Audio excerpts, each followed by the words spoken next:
Hai teman-teman, apa kabar nih?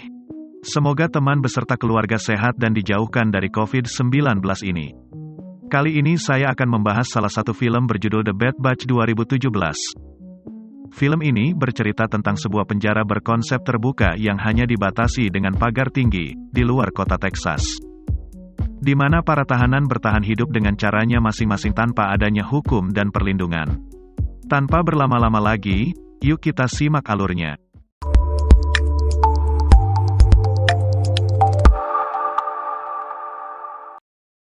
Film bermula dengan memperlihatkan seorang perempuan yang memiliki tanda di lehernya berseri BB5040, yang artinya wanita bernama Arlen ini sudah resmi menjadi tahanan. Sebotol air ia pun berjalan tanpa arah.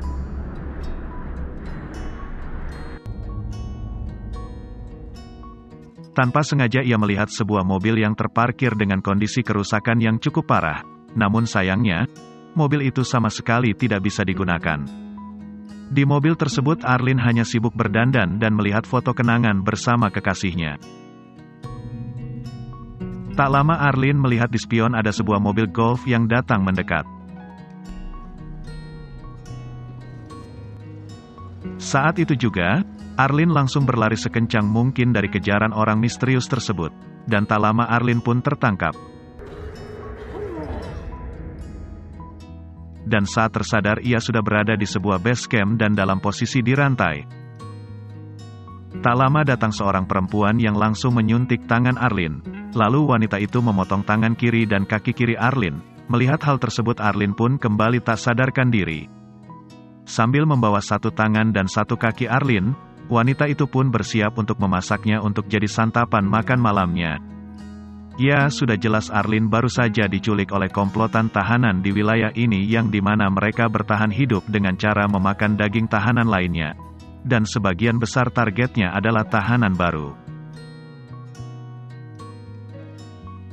Pada malam hari, Arlen yang masih dalam kondisi dirantai itu sengaja buang air besar dan memoles seluruh kotorannya ke seluruh tubuhnya.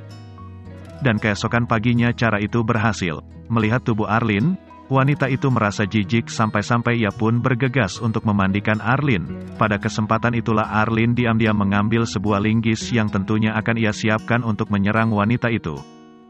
Dan setelah wanita itu berbalik, Arlen langsung memukulnya dan membuat wanita itu langsung jatuh pingsan.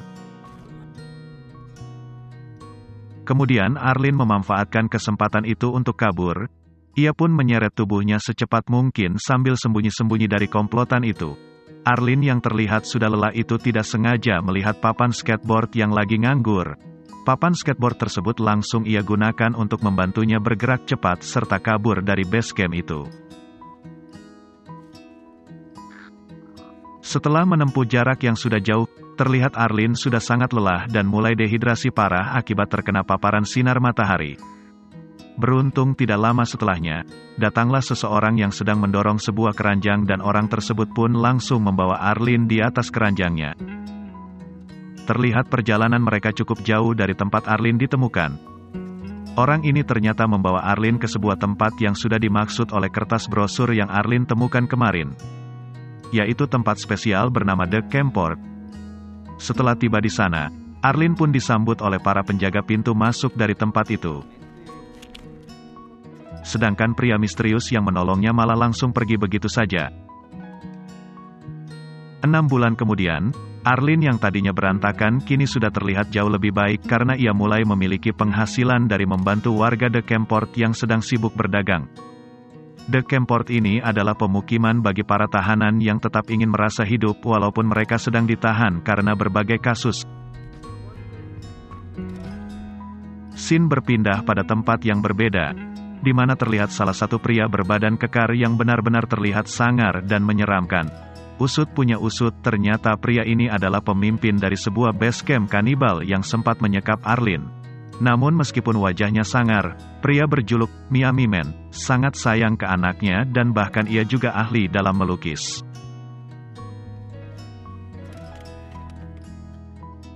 Saking sayangnya, ia rela turun tangan ke bagian dapur untuk memasak salah satu korban tiap malamnya.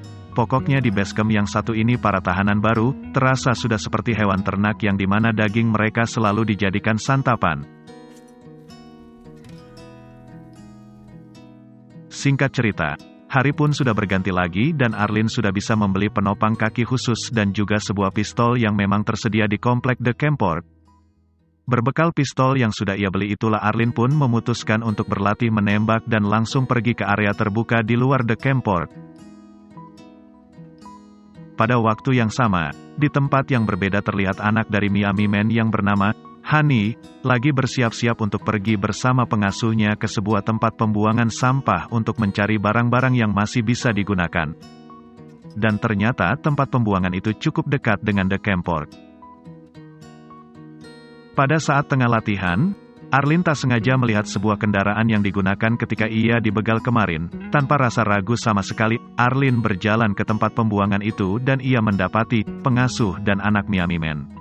Arlin yang sangat dendam dengan komplotan tersebut langsung menembak wanita itu dan membawa Honey bersamanya. Belum lama berselang dari tempat penembakan tersebut, si pria penolong pun melihat Arlin dari kejauhan sedang membawa seorang anak kecil menuju The Campport. Pada saat tiba di The Campport, terlihat Honey sedang memandangi seekor kelinci. Arlin pun langsung sadar kalau Honey ingin memiliki seekor kelinci dan ia langsung membelikannya. Scene berpindah di mana terlihat si Miami Man sudah menunggu kedatangan anaknya. Karena merasa cemas dan mulai berfirasat buruk, Miami Man bergegas untuk menyusul anaknya ke tempat pembuangan sampah tersebut. Setelah tiba di sana, ia hanya menemukan mayat si pengasuh dan pemulung yang sedang sibuk mengais sampah. Yang tak lain pemulung itu adalah si penolong yang bernama Hermit. Miami Man pun memanggil Hermit. Setelah Hermit menghampirinya, ia langsung bertanya kepada si Hermit, sambil memperlihatkan sebuah kertas yang berlukiskan anaknya. Hermit yang sadar kalau Miami Man sangat ahli dalam menggambar, ia pun langsung menyuruh pria berbadan kekar itu untuk menggambarnya, dan sebagai imbalan, ia akan memberitahukan keberadaan anaknya. Dari info yang diberikan Hermit, kini Miami Man tahu bahwa anaknya berada di The Campport. Pada malam hari, terlihat Honey sedang membantu Arlin berdandan. Arlin berencana mengajak Honey untuk jalan-jalan sambil melihat kegiatan di pasar malam. Di saat itulah pemimpin The Campport pertama kali menampakkan diri, yang dimana ia sering dipanggil dengan sebutan The Dream. The Dream terkenal dengan gaya kepemimpinannya yang bebas dan bahkan ia juga menerbitkan mata uang tersendiri yang sampai sekarang selalu digunakan sebagai alat transaksi. The Dream. Sialnya Arlin pun malah tertarik untuk mengikuti pesta yang sedang berlangsung. Hingga ia tidak sadar kalau anak kecil itu sudah terpencar darinya gara-gara mencari kelincinya yang kabur. Namun bukan hanya sekedar terpencar, tapi anak itu malah terus berjalan dan malah berhadapan dengan The Dream maupun istrinya.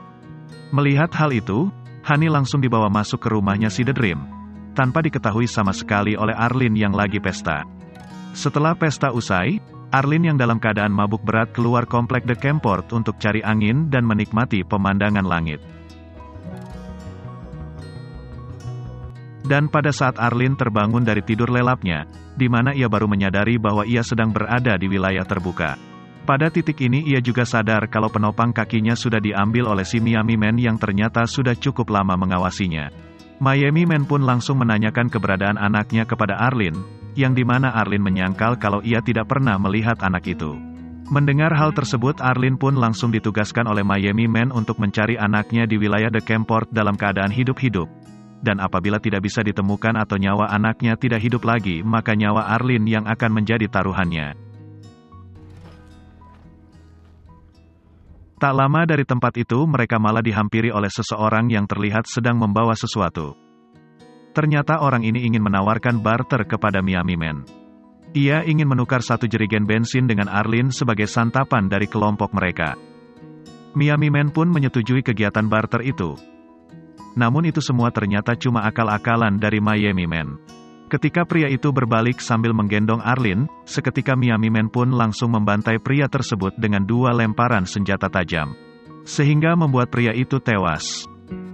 Di sini Miami Man menang banyak, tak hanya bensin dan motor, Miami Man juga memotong tangan pria itu untuk dijadikan santapan makan malam. Mereka pun kemudian melanjutkan perjalanannya. Dan setelah kejadian itu mereka mulai akrab, apalagi ketika pada saat Arlene lagi kencing di semak-semak, Miami Man membantunya agar si goa milik Arlene nggak ketiup badai pasir. Ketika malam harinya, mereka beristirahat di tengah gurun sambil memanggang tangan dari pria tadi. Latar belakang Miami Man pun membuat Arlene bertanya-tanya. Ia memulai percakapannya dengan menanyakan bagaimana pria tersebut bisa masuk penjara, yang ternyata Miami Man di penjara karena sudah menjadi imigran gelap dari Kuba ke Amerika sejak umur 13 tahun, dan pada saat Arlene meminta Miami Man untuk memperlihatkan kode di lehernya, ternyata Arlene malah memanfaatkan momen itu untuk mengambil pisaunya. Tapi tetap saja namanya juga orang bermental baja, bukannya merasa takut, tapi ia malah menempelkan pisau tersebut ke perutnya. Hanya saja tidak untuk peluru yang menembus ke tubuhnya, yang ternyata peluru tersebut berasal dari salah satu tahanan yang berhasil kabur dari base camp Miami Man. Seketika itu juga, tahanan itu pun langsung mengambil motor Miami Man dan membawa Arlene kembali ke The Campport. Setelah tiba di sana, ternyata tahanan yang membawa Arlene itu adalah tahanan baru yang bernomor seri 5828. Yang berarti dalam beberapa bulan ini sudah bertambah sekitar 780 orang. Dari sini Arlene mulai berpikir, bagaimana caranya bisa hidup bebas jika tahanan yang masuk ke The Campport terus bertambah banyak.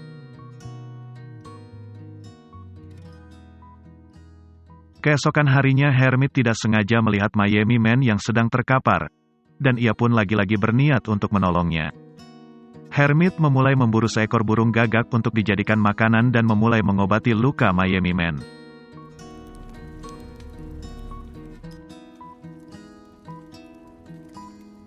Keesokan harinya terlihat Arlene berkeliling komplek The Campport, sedang mencari si Honey. Ia bertanya ke warga The Campport sambil memperlihatkan foto anak itu. Dan pada saat sampai di depan rumah The Dream, Arlene tidak sengaja melihat Honey yang sedang bepergian dengan istrinya The Dream. Bisa dibilang Honey sudah dianggap anak sendiri dan selalu dimanjakan dengan fasilitas mewah di rumahnya The Dream. Lalu scene berpindah di mana Miami Man pun sudah kembali pulih dan siap untuk berpetualang mencari anaknya tanpa bantuan dari pria penolong tersebut. Dan sebagai salam perpisahan Hermit mengambil pisau Miami Man. Ia menukarnya dengan sebuah mainan sebagai hadiah anaknya nanti, jika Miami Man berhasil menemukannya. Pada saat sore menjelang malam di The Campport, terlihat Arlene memutuskan untuk berkunjung ke rumahnya The Dream yang ternyata dijaga ketat oleh para wanita bersenjata lengkap. Ternyata The Dream memiliki istri dalam jumlah yang banyak, di mana terlihat beberapa wanita di sana sedang berada dalam masa mengandung. Tujuan Arlene ke sana adalah menawarkan diri untuk bekerja, yang sekaligus sebagai salah satu teman tidur dari The Dream. Setelah mengobrol panjang lebar dengan Arlene, nggak perlu berlama-lama ia langsung menyuruh salah satu istrinya menyiapkan kamar untuk Arlene. Namun ternyata, Arlene tidak benar-benar ingin menjadi istrinya The Dream pada saat itu. Melainkan hanya sebuah modus agar ia bisa masuk ke rumah The Dream. Setelah mengambil pistol yang ia sembunyikan dalam kaki palsunya, ia menyandera istri kesayangan The Dream sebagai cara ampuh untuk mendapatkan anaknya Miami Man kembali. Di sini juga terlihat ternyata The Dream juga memanfaatkan istrinya sebagai bodyguard bersenjata walaupun mereka semua sedang hamil. Dengan rasa kecewa terhadap perbuatan Arlene, The Dream pun menyerahkan anak itu. Setelah mendapatkan Honey, karena kecerdasan Arlene, ia meminta istri The Dream mengantarnya keluar dari The Campport dengan mengendarai mobil golf. Hal itu ia lakukan sebagai jaminan agar ia bisa selamat melewati gerbang yang dijaga ketat oleh pengawal The Dream. Setelah melewati gerbang, istri The Dream dibebaskan, lalu Arlene melanjutkan perjalanannya mengantar Honey pulang. Tidak butuh waktu lama sejak keluarnya dari The Campport, Arlene pun berpapasan dengan Miami Man yang tentu saja sangat senang melihat anaknya.